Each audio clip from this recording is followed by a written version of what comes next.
Ciao l'ami, dans cette vidéo, nous t'emmenons à Valdez en Alaska. Nous allons faire du paddle, du canoë au milieu des icebergs sur un lac dans lequel se verse un glacier.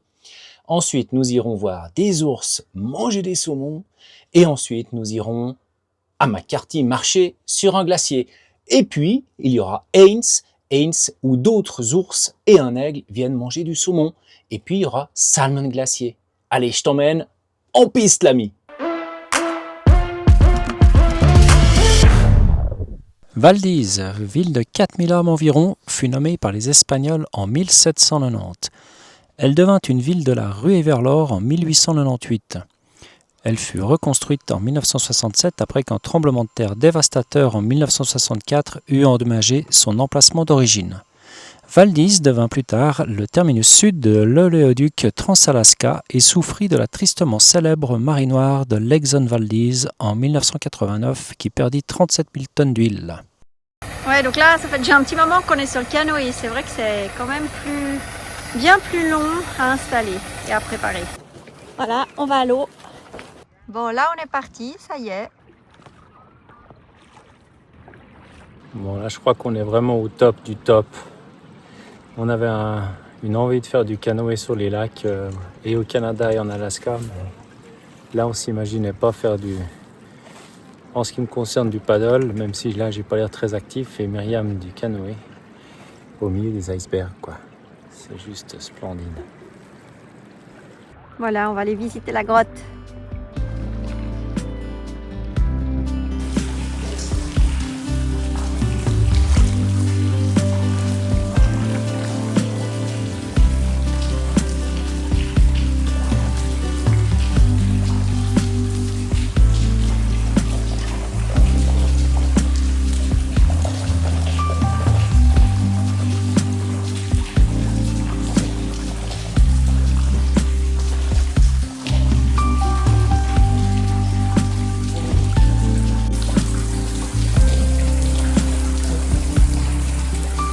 Incroyable.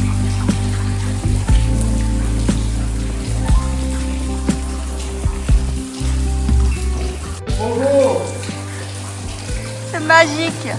Ça faisait partie de la to-do list. C'est coché. Ça, c'est fait. Ça, c'est fait. Oui.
Donc là, on est sur le retour et puis je pense que j'ai mal fixé la pagaie d'Alex. Le bout est parti au fond de l'eau. Donc là, on a une rame du canoë, puis moi j'ai une autre. Puis on rentre comme ça tranquillement. Heureusement, on arrive, c'est là au bout. C'était magnifique. Ouais, c'était un beau moment. La Solomon Gulch Hatchery a été fondée en 1978 par un groupe de résidents de Valdez.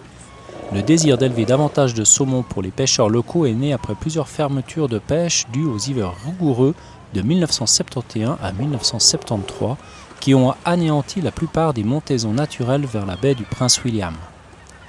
Les fermetures de pêche qui en ont résulté ont pratiquement dévasté les pêcheries commerciales et sportives de la baie. De ce besoin est née la vision du programme d'écloserie actuel et ses fondateurs se sont fixés comme objectif de produire une montaison annuelle de 10 millions de saumons roses et de 100 000 saumons coho.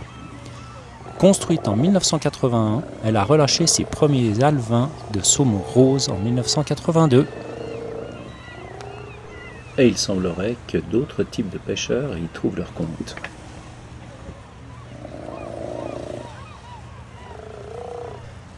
Lorsque l'ours est arrivé, nous avons pu observer un bal étrange. Les mouettes se sont toutes envolées et les Sea Lions se sont regroupés et se sont déplacés un peu plus loin. Il semblait qu'il y avait une espèce de hiérarchie et que l'ours en était le dominateur.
La piste qui relie Chitina à McCarthy est dans un état variable, on va dire, mais heureusement en meilleur état que cette ligne de chemin de fer.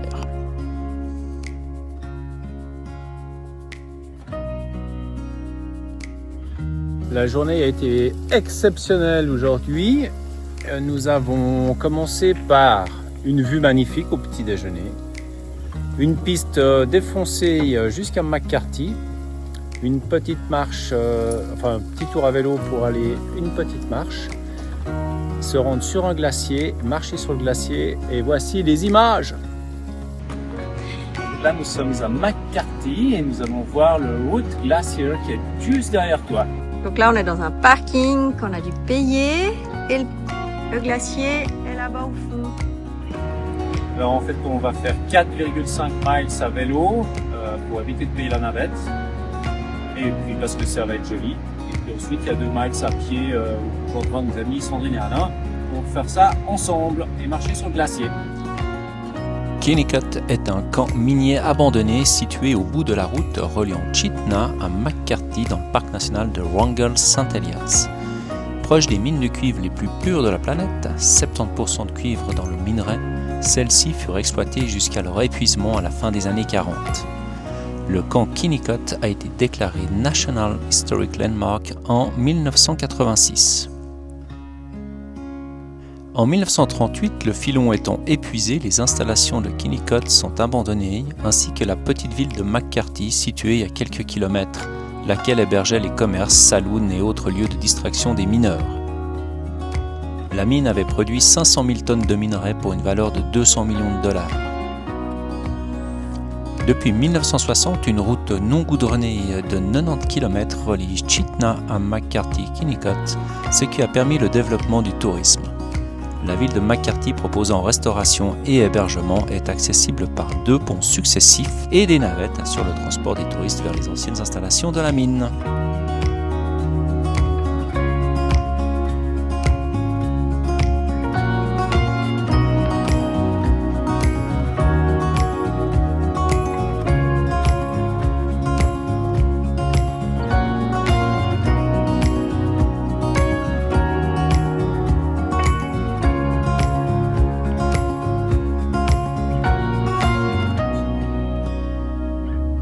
vient de terminer les 4 miles et demi à vélo. C'était un peu comme la piste, avec des cailloux, on était bien secoués.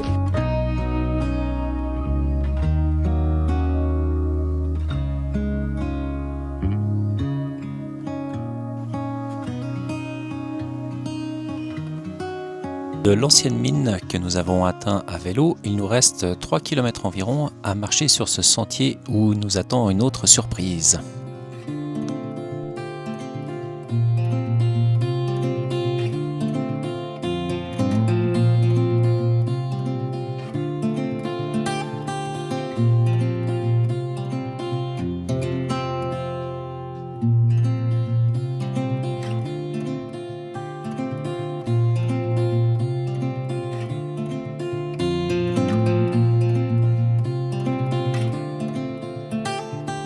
Là, on est arrivé au pied du glacier, on met les crampons pour monter là-haut. Il y a même un gars qui fait du vélo. Alors là, on marche vraiment sur le glacier.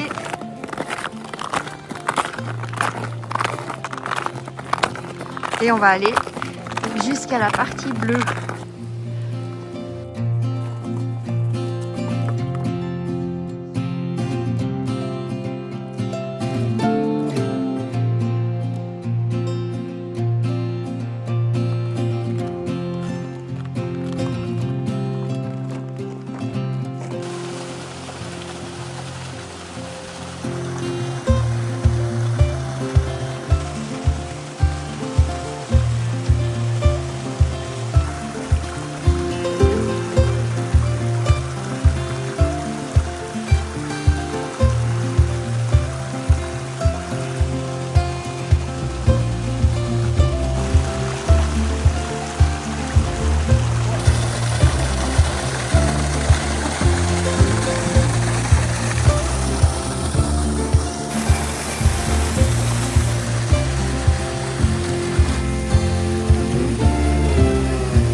On est en train de terminer notre balade sur le route glaciaire.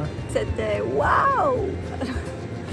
Alors c'est très accessible. Il y a 2 miles à pied depuis une navette.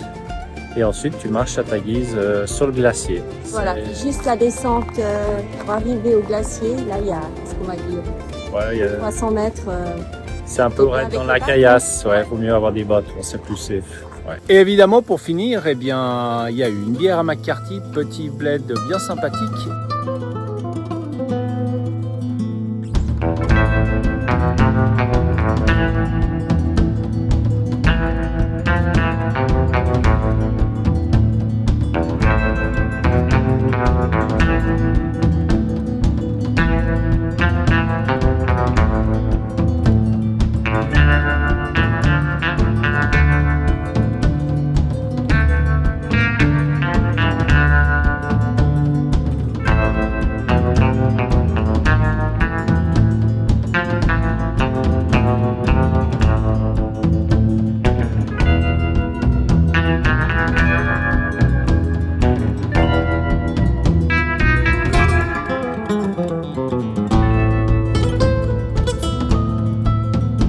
Et maintenant, c'est côte de bœuf et pommes de terre.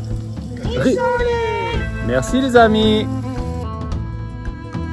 À Haines, il y a une barrière de comptage de saumon où les aigles et les ours se partagent le festin.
Le temps de recroiser les copains vers Stewart pour une séance particulière et nécessaire. Bon, le voyage, c'est aussi se faire couper les cheveux par des professionnels. Le souci, c'est que le professionnel n'est pas professionnel de coiffure. Elle a jamais eu son diplôme. Et après, il y a le côté expérimental. Ça, c'est l'apprenti. On vient de l'oreille. Nous nous rendons ensuite au Salmon Glacier, celui qui était inaccessible en mai car la neige était encore trop présente sur la piste.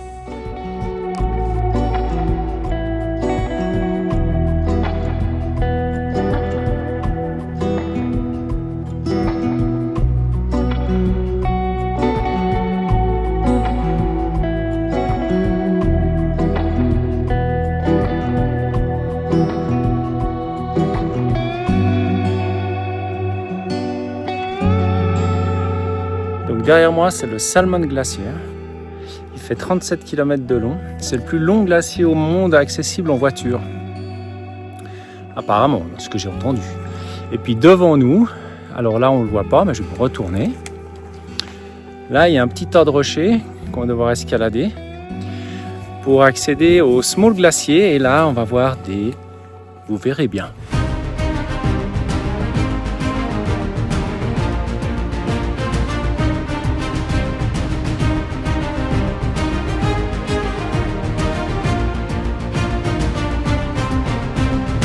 Bon, bah là, on est à proximité du Graal.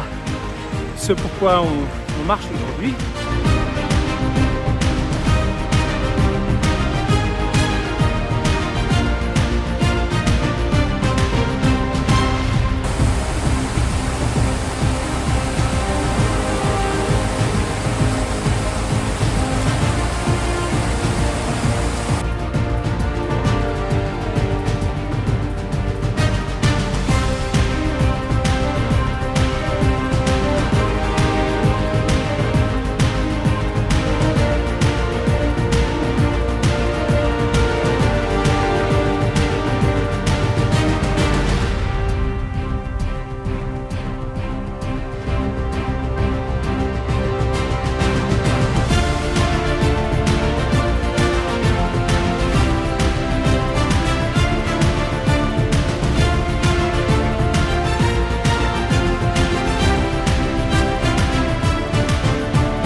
C'est ainsi que se termine notre aventure en Alaska.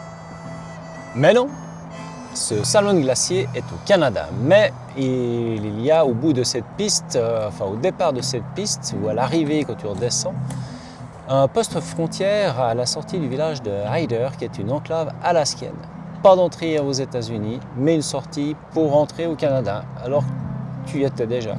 Enfin, si je t'ai pas perdu avec ça, je te dis à bientôt pour une nouvelle vidéo. Porte-toi bien.